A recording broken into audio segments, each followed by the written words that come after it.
한국이 정말 놀라운 것 같아요. 자기가 보기엔 전 세계 진짜 탑 클래스 나라인 것 같아요. 그래서 그 얘기를 똑같이 해요. 경제 발전, 그 다음에 민주화. 난 그 민주화를 혹시 그 얘기 하나 싶어가지고 대통령 탄핵되고 그런 거예요? No! 그게 아니라 뭐냐 하면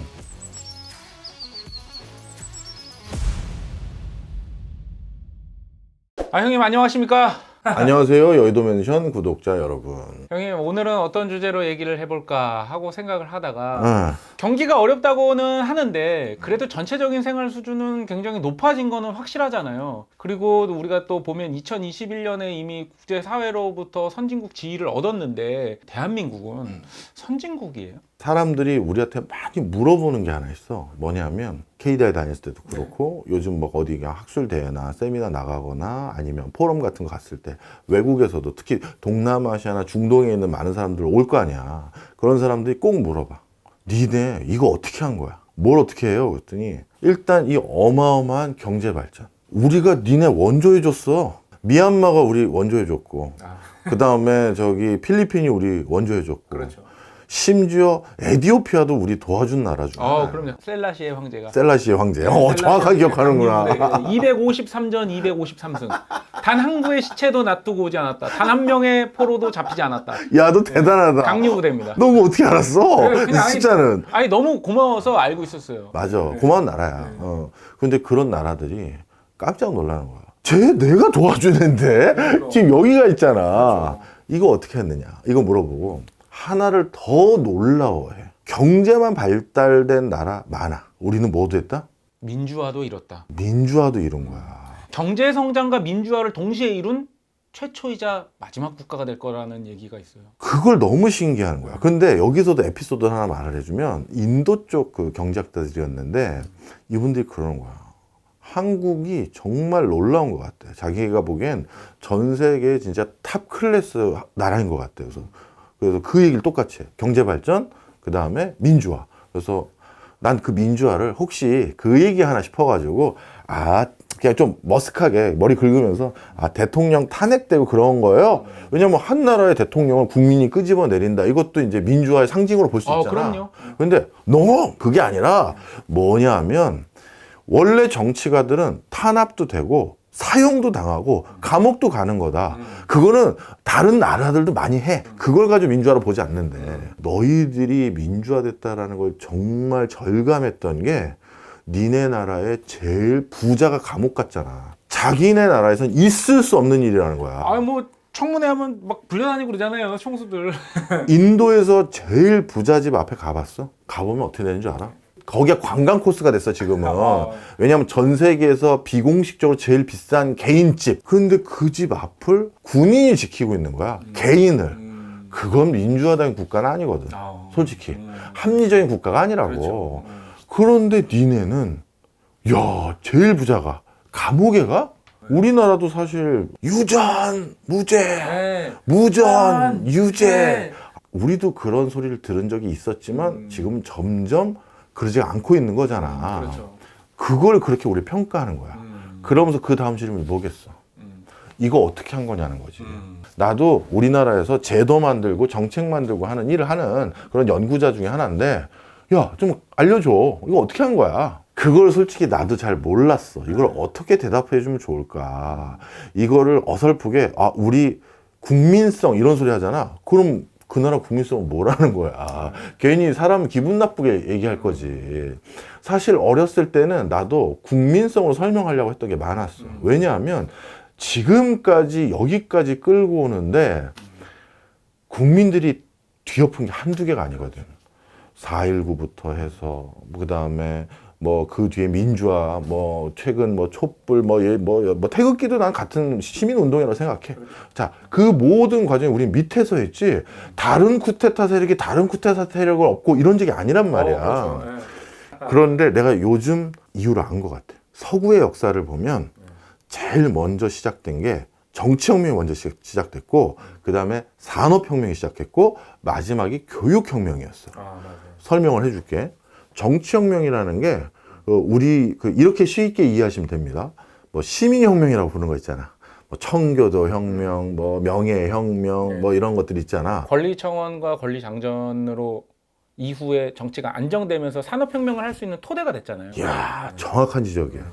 그 전까지만 하더라도 산업혁명은 불가능했어. 왜냐하면 내가 어디 살지, 내가 무슨 일에 종사할지를 내가 정하는 게 아니라 영주가 정해주잖아. 너는 가파치야. 너는 대장장이야. 그래서 네가 얼마까지 생산해서 그중에 나 주고 남은 거 너 가져. 그러다 보니까 이게 도저히 그 뭔가 아이디어를 낸다든가 나만의 방식으로 뭔가 일을 해보려는 니즈를 발현할 수가 없어. 그런데 이 말 그대로 시민혁명, 정치혁명이 일어나고 나서는 일반적인 자유시민들이 생긴 거야. 그렇죠. 내가 어디서 살지, 무슨 일에 종사할지, 내 시간을 어디에 얼마만큼 쓸지를 내가 정할 수 있게 됐어. 이게 산업혁명을 만들 수 있는 기본 베이스였어. 왜? 이게 됐기 때문에 이제 누가 생겼냐면 정말 아무도 생각하지 않았던 쓰잘데기 없는 질문이든 아니면 공상에 가까운 황당한 도전이든 간에 그거를 자신의 시간과 에너지와 비용을 들여서 트라이 해볼 수 있는 기회가 생긴 거야. 왜 항상 말은 마차가 끌어야지? 말이 안 끄는 마차 같은 건 없을까? 그렇죠. 이런 걸 생각하고 그 과정에서 증기기관 만들어지고 정치혁명이 있어야 산업혁명이 생기는 거야. 그래서 유럽의 여러 국가들을 가만히 보면 정치혁명이 일어나는 연도가 조금씩 다 차이가 있을 거 아니야. 그 정치혁명이 먼저 일어나지 않고 산업혁명이 일어난 국가가 없어. 그래서 정치혁명이 일어나고 그 다음에 산업혁명이 일어나는 국가의 연도는 좀 차이는 있어. 한 200년 이상 걸린 데도 그렇죠. 있고 다른 나라 또 영향을 받기도 맞아. 하고 하니까. 100년 정도 되는 데도 있고 하지만 순서는 정치혁명, 그 다음이 산업혁명이야. 근데 산업혁명이 일어나고 났더니 어떻게 됐냐면 교육혁명이 필요함을 알게 돼.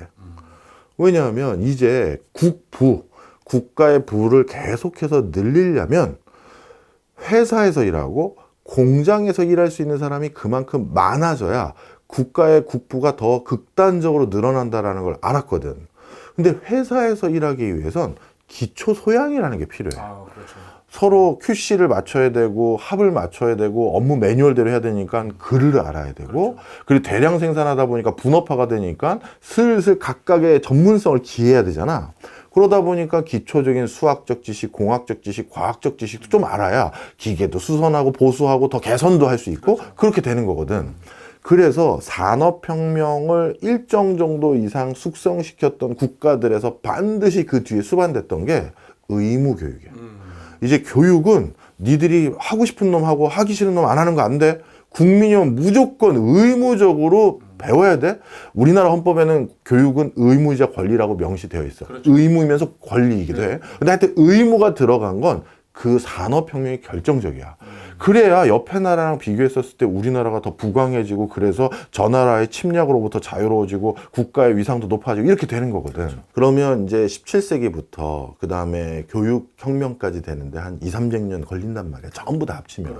영국을 비롯해서 독일도 마찬가지고 프랑스도 마찬가지고 다 이 세 가지 단계를 거쳤는데 그게 몇 세기를 거친 건데 어떻게 니네는 이걸 근 50년 만에 후딱 끝냈냐. 실질적으로 한국전쟁 뒤부터 우리가 본격적으로 요이 땅 한 거잖아. 그러니까 이게 뭐 실제 50년 정도밖에 안 걸린 건데 그래서 그거에 대해서 답을 못 하고 있었는데 요 근래 내가 답을 찾았다니까. 답을 찾아냈어요. 유력하네요. 이 세 가지 단계를 우린 의도한 건 아니지만 완벽히 거꾸로 했기 때문이야. 거꾸로 했다. 우리가 광복 해방한 이후 제일 먼저 했던 혁명이 교육혁명이었어. 우리가 외국에서 원조받은 자금 있잖아. 네, 그렇죠. 그 원조받은 자금에 그때 UNDP, 월드뱅크 이런 곳에서 우리한테 뭐라고 했냐면 야, 니네 기본 의식주가 안 되고 절대 빈곤의 대부분의 국민이 놓여있으니 다른 생각하지 말고 우리가 원조 준 걸로 뭐부터 해라? 농사부터 줘. 먹는 거나 해결해. 그렇죠. 딴짓하지 말고 우리가 니네 말고 신생 독립국들 원조 많이 해줬거든. 그렇죠. 그거 봤더니 삽질하고 앉아있고 말이지 부정부패한 사람들이 주머니에 넣고 절대 안 되고 농사 붙여둬서 빨리 먹을 거나 해결해 했는데 그 당시 위정자들이 비유적인 표현이 아닙니다. 진짜 반을 거의 뚝 잘랐어. 그리고 뭐 했다? 초등학교부터 지었어. 재헌헌법, 초기 헌법에 의무교육 명시하고 애들 공부시켜야 된다. 이미 48년도에. 그러니까 공부시켜야 된다 해서 초등학교 의무교육 시켰고, 그 다음에 하나가 더 있지. 성인 문맹 퇴치 운동을 시작했어. 우리나라 통계청에서 초창기 집계한 성인 문맹률이 78%인가 그래요. 그렇게 높았어요? 어. 한글인데 무려? 아유, 여기 기호 보여? 아. 한자도 모르고 몰라. 1, 2, 3, 4, 5, 6, 7, 8, 90이 안 적혀 있고 짝대기야. 그러니까 기호 11번이면 짝대기를 12를 해야 되는 거야. 심지어 발을 정자도 아니고 그냥 아유, 짝대기네. 그런 거 모른다니까. 자, 그리고 이 당시에 뭔 인쇄 기술이 있겠어. 그렇죠. 한문 한자 병기했지만 네. 모르거든. 네. 그래서 뭐 해놨다? 사진부터. 사진을 어떻게든 넣지 않고서 선거가 안 돼. 자, 그래서 성인 문맹 퇴치 운동을 같이 한 거야. 이게 이제 제일 먼저 했던 게 뭐부터 했다? 교육혁명부터 한 거지. 그 다음에 그걸 초창기 기틀을 다진 게 60년까지라고 난 잡고, 60년부터 그 뒤는 5.16 이제 시작됐으니까 산업혁명이지. 그때는 이제 또 경제 발전에 이제 뭐 방점 찍은 사람들이잖아. 62년도부터 경제개발 5개년 계획이 시작됐어요. 그렇지. 그래서 그때부터 94년도까지가 우리가 산업혁명 한 거잖아. 그리고 94년 이후부터 이제 문민정부 들어서고 나서 본격적으로 이제 민주화된 그 세력이 들어왔으니까 정치혁명을 맨 마지막에 한 거야. 우린 이걸 거꾸로 했어. 의도하진 않았는데. 자, 그런데 여기서 힌트가 있어. 서구의 역사 아까 3개, 우리랑 반대라고 했지. 그런데 그게 몇 세기 걸렸다고 했잖아. 그런데 그 몇 세기가 걸린 그 이유가 이 3가지 혁명 중에서 어느 혁명이 제일 오래 걸리는 줄 알아? 교육혁명? 정치혁명이야. 아, 정치혁명. 이거는 고륙상잔의 어떤 피를 봐야 되거든. 네, 그렇죠. 한 번만 해서 끝나는 것도 아니야. 또 하고 또 하고 트라이 한 거부터 생각을 해봐. 그럼요. 이게 몇 세기가 걸렸다는 얘기가 그 얘기인 거야. 결과가 나왔다라는 게 그때인 거고, 그 전에 오만 시행착오가 있을 거 아니야. 우리는 왜 이걸 그동안 여기까지를 빨리 왔냐 하면 쉬운 숙제를 먼저 한 거야. 교육혁명. 산업혁명도 쉽다고는 말할 수는 없지만 상대적으로 정치혁명이 제일 어려워. 우리 가끔 정치인들 보면 좀 정말 수준이 하다.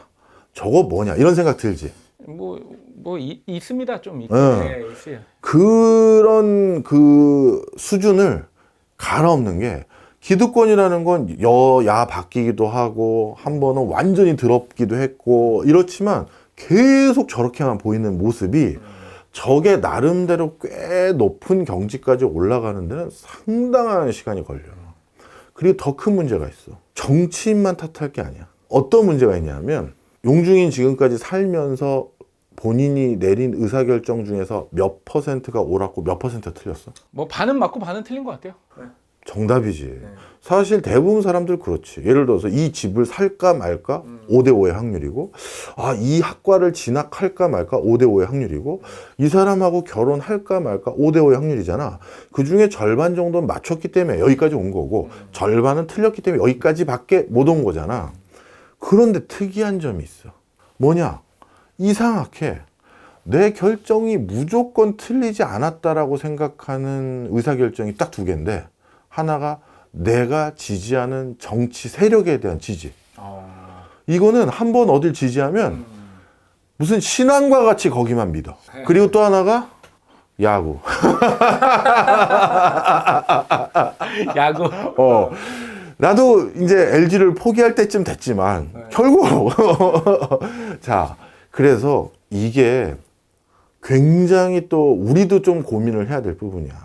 난 뭐 내가 무슨 세금 많이 내는 사람은 아니지만 특정 정치인을 섬기고 싶진 않거든.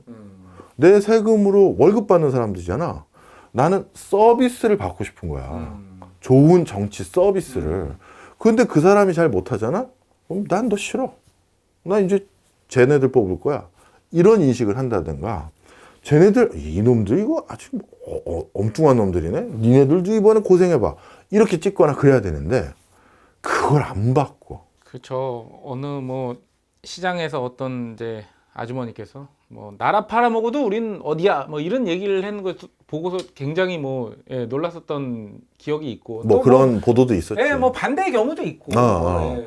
의식 자체가 바뀌는 거는 기술을 개발하는 산업혁명 때라든가 의무적으로 무조건 학교를 오세요.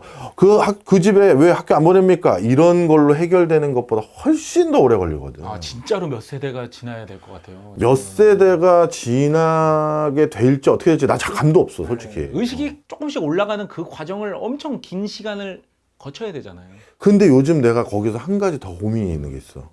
뭐냐 하면 정보통신 기술의 발달이 그걸 더 막고 있어. 뭐냐 하면 요즘 뭐 내가 연구했던 그 프로젝트 중에 하나가 인공지능으로 인한 의사결정 구조의 왜곡 뭐 이런 것들이었어. 아니면 가치 판단에 대한 왜곡 요거였거든. 하루에 인공지능 얼마나 써? 제가 알아채지 못할 만큼 사용하고 있지 않아요? 정답이야. 대표적으로 인공지능 기술이 일부 탑재된 게 유튜브 알고리즘이잖아. 네, 알고리즘 대단해요. 내가 유튜브에서 어느 날 우연히 오른쪽 영상이든 왼쪽 영상을 하나 봤어. 그러니까 오른쪽이든 왼쪽이든. 그러면 유튜브 알고리즘은 어떻게 생각해? 얘가 그걸 좋아한다고 생각하지. 그럼 그 뒤부터 그거와 비슷한 톤 앤 매너의 영상만 나에게 계속 푸시해. 그러니까 처음엔 그 오른쪽이든 왼쪽이든 하나를 봤어. 보면 뭐 세상을 이렇게 보는 사람도 있네 하고 넘어갈 건데 그와 유사한 영상을 계속 푸시받으면 어느 순간인가 세상이 이런 건가? 거기에 대해서 신앙과 같은 믿음을 갖게 돼. 그러면 이젠 아까 야구처럼 되는 거야. 그것만 옳은 거고 나머지는 틀린 거고. 그래서 이 인공지능과 유튜브 알고리즘과 같은 뭐 SNS 같은 것도 블로그 요즘 뭐 추천해주는 서비스들이 있거든. 그런 걸 하다 보면 내가 균형감 있는 게 아니라 오히려 한쪽으로 더 몰입될 가능성도 꽤 높아. 이걸 학문적으로 에코 챔버 효과라고 불러. 메아리에 갇힌다. 이렇게 IT 기술이 발달되면서 이런 그 알고리즘이나 이런 걸 더 많이 활용되기 시작하면서 일어나는 보편적인 현상이 뭐냐면 모든 선거가 요즘 다 박빙으로 끝나. 우리나라뿐만 아니라 외국도. 다양한 정보를 취합해서 균형적인 시각을 갖게 하는 게 아니라 한쪽으로 치우치는 게 오히려 더 가속화되는 그런 그렇지. 영향이 생겨. 왜냐하면 이쪽 거만 보는 사람은 이쪽 거만 보고 저쪽 거만 보는 사람은 저쪽 거만 보는 거야. 그리고 어쩌다 저쪽 얘기를 하면 무조건 뭐 말도 안 되는 소리 이렇게 되는 거라고. 근데 계속 얘기하지만 나도 그렇고 너도 그렇고 우리는 인생에서 절반은 늘 틀려왔다고. 근데 이것만큼은 안 그러다라는 이 아주 독특한 그 에너지, 성질이 유럽에서도 정치혁명 초창기 때 다 나왔어. 아주 특이하지. 그래서 이게 상당히 시간이 걸릴 거야. 어쩌면 IT 혁명 때문에 더 걸릴 수도 있어. 그러다 보니까 요즘 내가 외국 학자들에게 늘 그렇게 얘기해. 우리는 제일 어려운 숙제를 지금 풀고 있습니다. 그리고 그것을 아직까지는 되게 슬기롭게 잘 풀고 있는 것 같습니다.